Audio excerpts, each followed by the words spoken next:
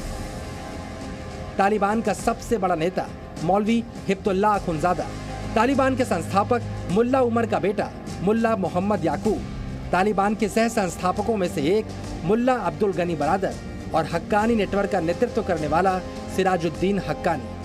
और जानकारी हम ले लेते हैं, हमारे सहयोगी ब्रह्म प्रकाश दुबे इस वक्त हमारे साथ हैं। ब्रह्म, हालांकि माना यह जा रहा था कि जुमे की नमाज के बाद आज ही सरकार का गठन हो जाएगा, ये बताइए कि टला क्यों, कल तक के लिए क्यों टाल दिया गया, और नई सरकार का ये मॉडल कैसा होगा, स्वरूप कैसा होगा? देखिए मीमांसा, पूरी दुनिया की नज़र इस बात पर लगी है कि आखिर तालिबान कैसे सरकार फॉर्म करता है और जो धड़े हैं तालिबान के अलग अलग धड़े हैं उनमें सामंजस्य कैसे बैठाया जाता है। क्योंकि देखिए इतने बीते 2 सप्ताह से आप देखिए 15 अगस्त को दाखिल हुए थे काबुल में, उसके बाद से देखिए तकरीबन 20 दिन होने वाले हैं और 2 सप्ताह से सरकार बनाने को लेकर तमाम आपसी तालिबान के गुटों में चर्चा भी चल रही है। लेकिन सभी गुटों पर सामंजस्य बैठा के सरकार को फॉर्म करना इतना आसान भी नहीं है तालिबान के लिए। यही वजह है कि इतना लंबा खिंचा और आज जब जुम्मे की नमाज के बाद सरकार का बनना था, फॉर्म होना था, इसके बाद कल तक के लिए फिर टल गया। ये कहा जा रहा है कि शनिवार को फॉर्म होगी गवर्नमेंट। लेकिन बड़ा सवाल यही है कि अब क्या शनिवार को भी ये तालिबान के जो तमाम लीडर्स हैं, तमाम जो गुट हैं, उनको उनमें सामंजस्य बिठा के सरकार बना पाते हैं या नहीं बना पाते हैं, और सरकार बनती भी है तो उसमें किस तरह से सामंजस्य बैठता है, उसमें भागीदारी किस तरह से किस गुट की होती है, और ख़ासतौर से महिलाओं की भागीदारी होती है या नहीं। क्योंकि तालिबान की सरकार बनेगी, उसके बाद ही उसका जो स्वरूप होगा, उसकी जो नीतियाँ होंगी, उसके बाद ही दुनिया के तमाम देश तालिबान को लेकर, तालिबान की सरकार को लेकर अपना रुख साफ करेंगे कि उनकी सरकार को मान्यता देते हैं या नहीं। ये इसी बात पर निर्भर करेगा कि उसमें भागीदारी किस तरह से है, महिलाओं की भागीदारी खासतौर से किस तरह से है, समानता के अधिकार किस तरह से, उनकी नीतियां किस तरह से हैं। लेकिन कुल मिला के एक जो प्रमुख तौर पर जो संदेश आ रहा है, जो खबर आ रही है, आप कह सकती हैं कि एक बात तो लगभग तय है कि ये धार्मिक रूप से कट्टरपंथियों की सरकार होगी, क्योंकि तमाम वही कट्टरपंथी बैठेंगे, और जो एक तरह से संकेत दिए गए हैं कि ईरान की तर्ज पर ही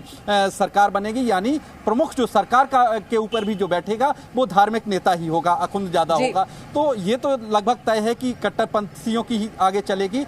लेकिन अभी भी सरकार जैसे बने ब्रह्म, एक बात तो समझ में आ रही है कि जो भी होगा वो पाकिस्तान और चीन के इशारे पर होगा, क्योंकि वहां पर अभी फंडिंग की भी बात कही जा रही है कि वो चीन से फंड्स का इंतजार किया जा रहा है, और तालिबान ने अभी सरकार भले ना बनाई हो लेकिन भाषा वो बिल्कुल पाकिस्तान की बोल रहा है। जो तालिबान पहले ये कह रहा था कि वो किसी दूसरे देश के मामले में दखल नहीं देगा, वो अचानक से अब मुसलमानों का रहनुमा बनना चाह रहा है। तालिबान ने कहा है कि वो कश्मीरी मुसलमानों की बात करेगा, लेकिन भारत ने भी जवाब दे दिया है, कहा है कि हमारे देश के लोगों की चिंता न करे, तालिबान अपना काम करे।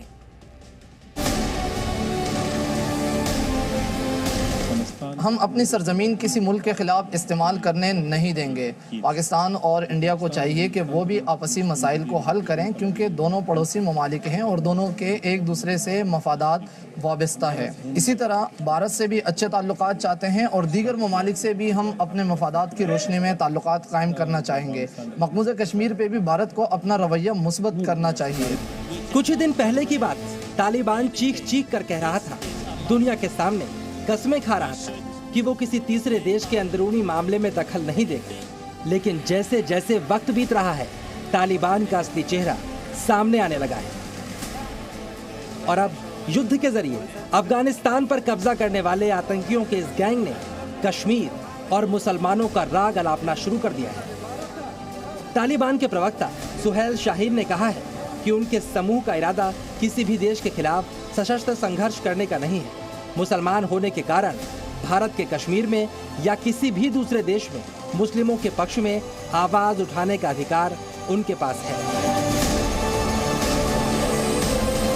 यहाँ पर जो है वो मस्जिदों में जो है वो नमाजियों को गोलियों और बमों से नहीं भूना जाता।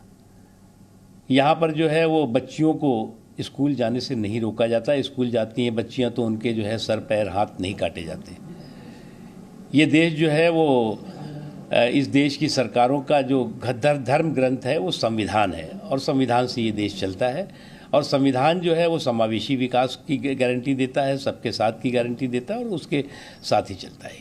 तालिबान ने जहां एक और भारत को अपना रंग दिखाना शुरू कर दिया है, वहीं चीन से पैसे मांगने के लिए पाकिस्तान के साथ वो भी कतार में खड़ा हो गया है।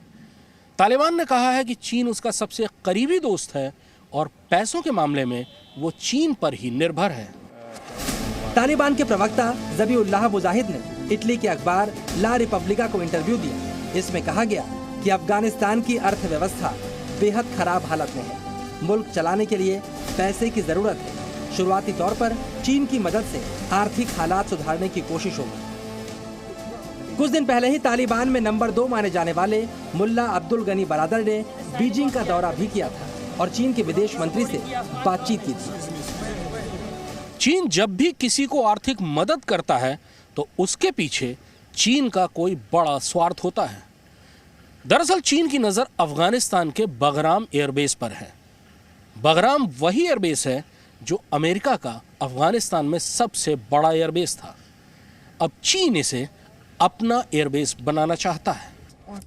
तो तालिबान कश्मीर की चिंता कर रहा है, लेकिन अफगानिस्तान में क्या हो रहा है? जो अफगानिस्तान पिछले 20 सालों से आगे बढ़ रहा था, वो सिर्फ 20 दिनों में भुखमरी के कगार पर पहुंच गया है। अफगानिस्तान में हालात लगातार खराब हो रहे हैं।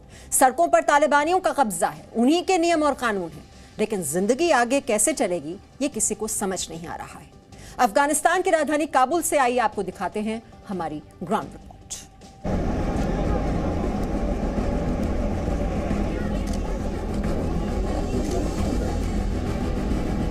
ये 3 बच्चे जमीन में एक गड्ढा कर रहे हैं। ये बच्चे कुछ खेल खेलने वाले हैं शायद, लेकिन जो गड्ढा अफगानिस्तान में हर कुछ दशकों में बदलने वाली सरकारों ने, आतंकियों ने, अमेरिका, रूस और पाकिस्तान जैसे देशों ने किया है, उससे अफगानिस्तान का भविष्य बेघर होकर ऐसे आधे अधूरे तंबुओं में रहने के लिए मजबूर है। ये तस्वीर अफगान बॉर्डर पर पाकिस्तान के चमन इलाके की है। गृह युद्ध के हालात के बाद हजारों लोग रिफ्यूजी बनकर पाकिस्तान की शरण में हैं।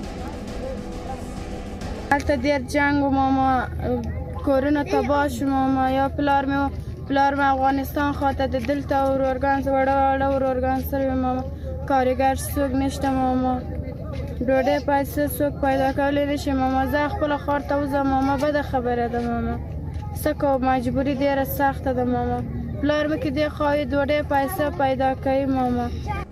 अमेरिका ने 30 अगस्त की रात अफगानिस्तान छोड़ा था। इसके 4 दिन बाद अब काबुल पर तालिबानी आतंकियों का कब्जा साफ नजर आता है।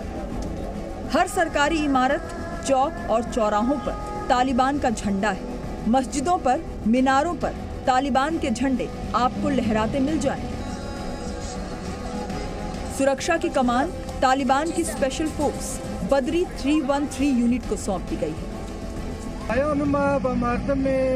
शहर काबुल नमीज के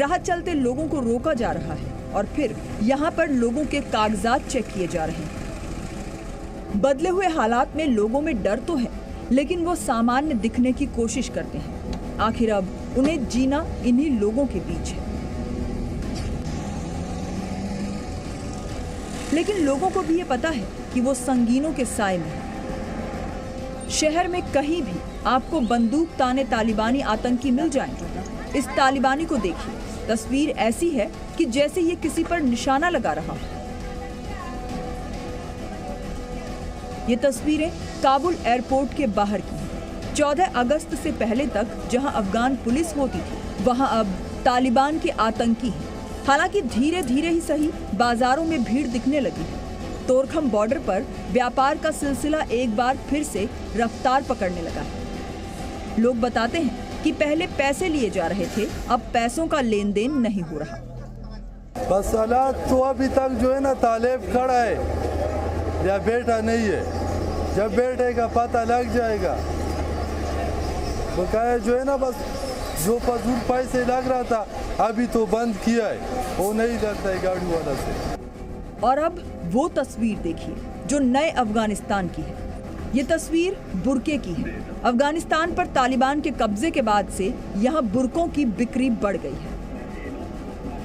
दुकानों पर करीने से रखे ये बुरके ही अब अफगानिस्तान का भविष्य है।